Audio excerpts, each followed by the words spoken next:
Since I started doing China Connect 4 years ago, things have evolved quite a bit. As far as brands communications go in China, we have much more of a reliance on video now than ever before. Everything is digital, and the battleground is mainly on these social platforms. When I started China Connect 4 years ago, we would have said, you know, there's a mix of different media selections that brands use.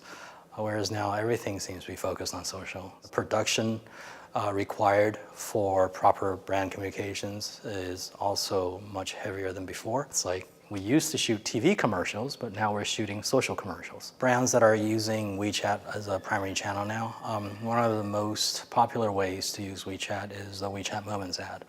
And so before, it was okay to just have, say, a digital poster that you get people to look at.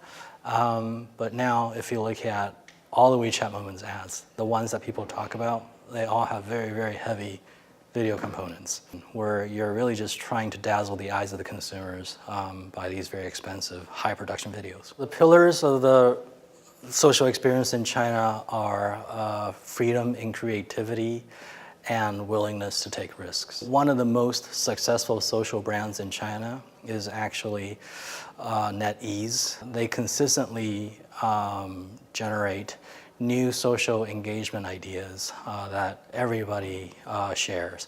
And this is because they pay very little attention to the constraints for the brand.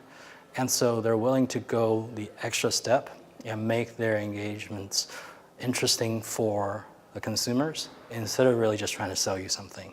Chinese brands are actually very aware of the shifts in the social and digital environment. Doesn't matter if it's a more traditional type brand or if it's a fast-moving fashion brand. So one of our biggest clients is a bank.